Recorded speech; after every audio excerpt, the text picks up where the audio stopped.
So I realized after I went home to edit my last video that despite the video being about wildlife photography, at no point did I really talk about wildlife photography.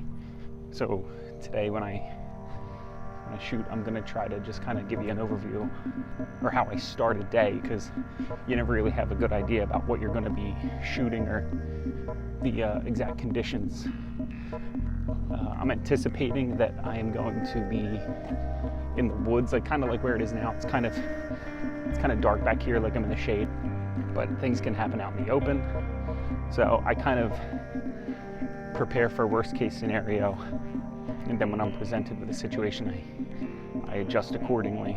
In this video, I'm going to kind of go over my settings when I'm going into a situation, not really knowing what's going to happen. That way I can be prepared for pretty much anything.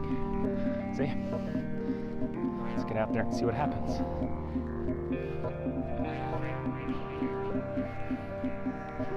Alright, so today my settings are going to be 1/800th of a second.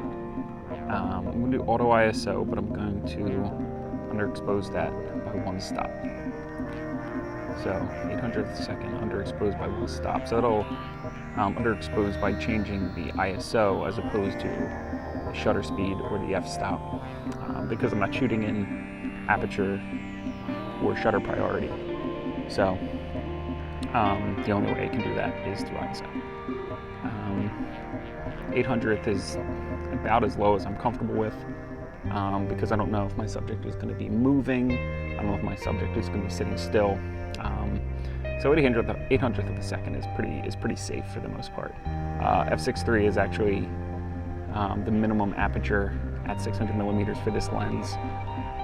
It is a variable aperture lens, so not much I can do about that. But it's a pretty sunny day, and then auto ISO doesn't really matter. It's gonna be a pretty sunny day, so I don't expect that the camera is going to choose an ISO higher than like 3200 anyway, which is perfectly fine for me. So yeah, those are my settings. I am going to go out and see if I can find anything to shoot.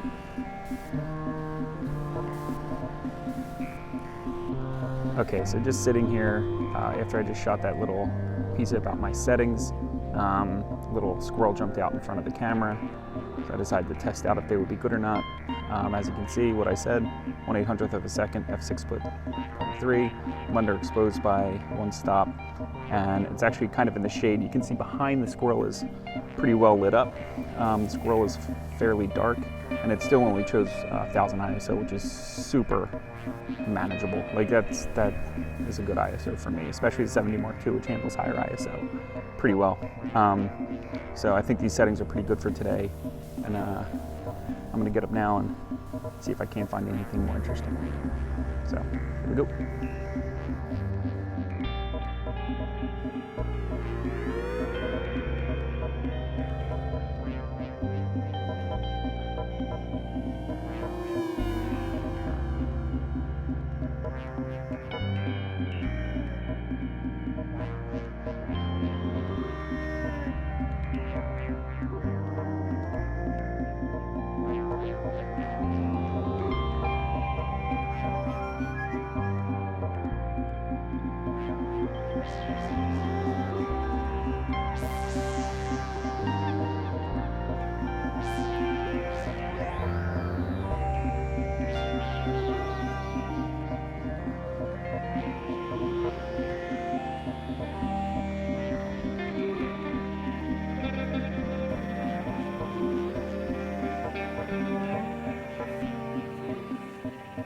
So one of the things about wildlife photography for me is that if I get all prepared to come out here and shoot some videos and shoot some photographs, and I know where I'm going and I know what I'm hoping for, if it doesn't happen, if I come out here and I don't get the photos and videos that I'm looking for, it's still a good day. I don't come out here for the photography as much as I come out here to just be out here. And I think that's one of the more important things about wildlife photography is you gotta kind of like the experience of being out here more than the photography itself almost. And I'm a gearhead. I love cameras, I love technology, I love everything about it.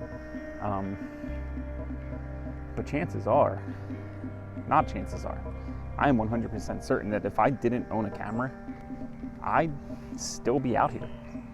I would definitely be coming out here and looking for foxes and looking for owls and looking for box turtles like in the last video. And it just so happens that the other thing that I love to do is photography, and it's extremely convenient that these two things blend together so well. But if I don't get a good photograph today, it's not that big of a deal. I would much rather get a really cool photograph than not get a really cool photograph. But why I'm out here is not because of the photography. I'm out here because I love to be out here. And I think that's one of the things that really is going to show in your pictures. It's hard though. Wildlife photography is tough. It's the animals don't cooperate. They don't say cheese. They don't sit.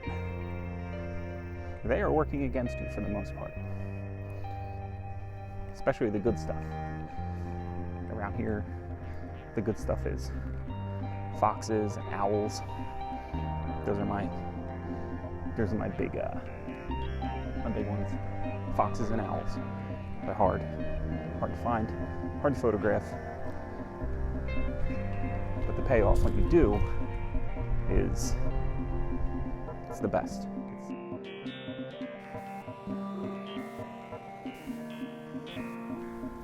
Okay, so up on this ridge behind me, you can't really see it, but like kind of up in this general area up here, there seems to be what looks like a fox den would be a really good place for a fox den. Like it's up on a hill and it can kind of see far out into the distance, which is what foxes like. They like to see anything approaching, but I don't want to really get any closer because it's all dead leaves and sticks. So if I do go up there and try to look in there or see if I can find footprints or anything, it would just be a bad idea. I would almost certainly be disturbing anything that lives in that hole. So instead of, satisfying my own curiosity, I'm just going to leave it alone, and I'll just have to wonder unless I see something pop its head out. It is getting kind of late in the day, so it wouldn't be completely crazy if I sat here long enough to see something pop its head out. But I don't know, it got really quiet here. A lot of songbirds, a lot of squirrels. Saw a little baby bunny kind of run over here a little bit ago. So there's definitely some food sources back here for foxes. I've seen foxes back here before, and it's a super cool little spot back in this park. So I definitely want to try to get. I want to get fox pictures back here. I think it would be awesome. So I think I'm gonna hunker down here for the rest of the day and lurk around, pull my mask up, try to camouflage a little bit better. I'm not fooling anybody though. If there's a fox back here, he knows I'm here. And see if I can't get something. Maybe there's some, fox cubs, fox puppies, fox kits, whatever you want to call them. Maybe there's some bouncing around, about to come out of the den or whatever. I don't know. So we'll see. But I'm going to stick around here for the rest of the day until I leave and see if I can't get anything. And if not, it's not a big deal. So like I was saying at the beginning of this video, I'm out here.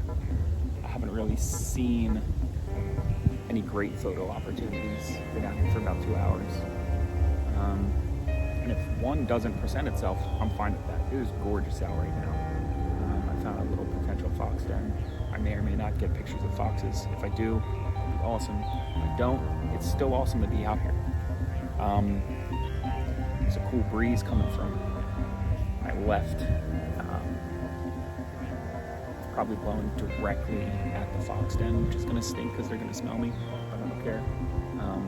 It's just nice to be out, getting some fresh air. I don't have a mask on because of that COVID-19.